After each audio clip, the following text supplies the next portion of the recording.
உங்களுடைய செய்திகளை உடனுக்குடன் பார்க்க லைக், சப்ஸ்கிரைப் செய்யுங்கள். நன்றிகள் பல.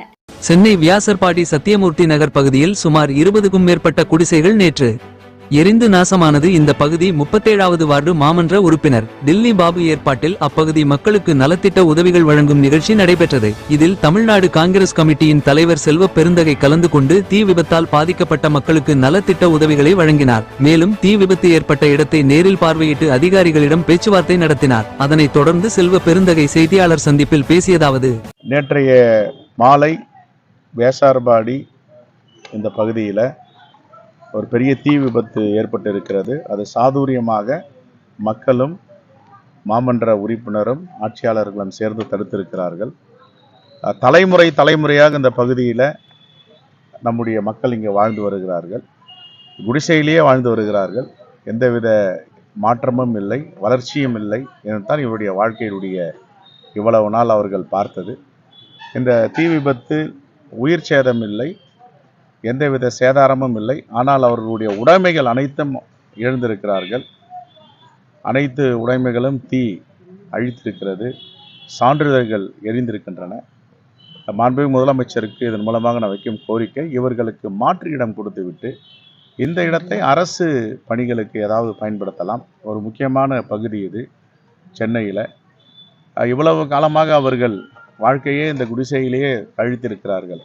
ஆக தலைமுறையாக இந்த பகுதியில் வாழ்கின்ற இந்த மண்ணின் மைந்தர்கள், தமிழ் சமூகத்தை சார்ந்தவர்கள், இவர்களுக்கு மாற்று வீடு வசதி ஏற்பாடு செய்து தர வேண்டும்.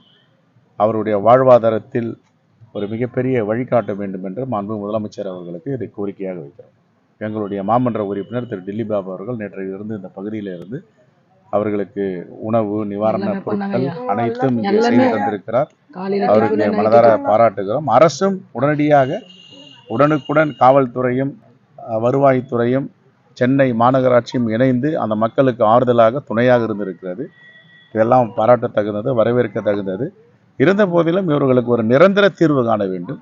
இனியும் இங்கேயே வீடு கட்டி கொண்டு இங்கேயே மீண்டும் தீக்கு பொருட்களை இரையாக்குவதை நாம் அனுமதிக்க கூடாது. ஆகவே தான் அவர்களுக்கு வீடு கட்டி தர வேண்டும் என்று மாண்புமிகு முதலமைச்சர் கோரிக்கை வைக்கிறோம். நானும் நேரில் பார்த்து இந்த மக்களுடைய பிரச்சனையை முறையிடுவோம். அவர்கள் ஏதாவது அரசியல் பண்ண நினைக்கிறாங்க. இதெல்லாம் மலிவான அரசியல், இதெல்லாம் தவிர்த்துடணும். ஒரு விபத்தா பார்க்கணும். காவல்துறை இன்னைக்கு தீயணைப்புத்துறையும் காவல்துறை நேற்று எப்படிலாம் இந்த பகுதியில் வேலை பார்த்துருக்காங்கன்ட்டு எல்லோரும் சொல்கிறாங்க. இது எதுக்கு அரசியலாகணும்? மக்கள் பாதிக்கப்பட்ட மக்கள், அவங்க எந்த கட்சி, எந்த மொழியை பேசுகிறாங்க, எந்த மதத்தை சார்ந்தவர், எந்த சாதியை சார்ந்த யாருக்குமே தெரியாது. பாதிக்கப்பட்டவர்கள் நம்முடைய மக்கள், அவர்களாக தான் குரல் கொடுக்கணும். அது அரசியலாக்குறது எந்த விதத்துலையும் அவர்களுக்கு நல்லதில்லை. இப்போ நான் கமிஷனர்கிட்டையும் மேயர்கிட்டையும் பேசி அவர்களுக்கு தகுந்த ஏற்பாடை செய்து தர சொல்கிறேன். பள்ளிகள் ஜூன் 2 ஓப்பன் பண்ணுறாங்க. அது வரைக்கும் எங்களுடைய அதுக்கு தகுந்த ஏற்பாடு, அவர்களுக்கு பாதுகாப்பான குடியிருப்பு, பாதுகாப்பான தங்குமிடம், எல்லா வாழ்வாதாரத்தையும் ஏற்படுத்தி தர வேண்டியது அரசுடைய கடமை, நம்முடைய கடமை. அதை செய்வதற்கு நான் மாண்பு முதலமைச்சரிடம் பேசுவேன்.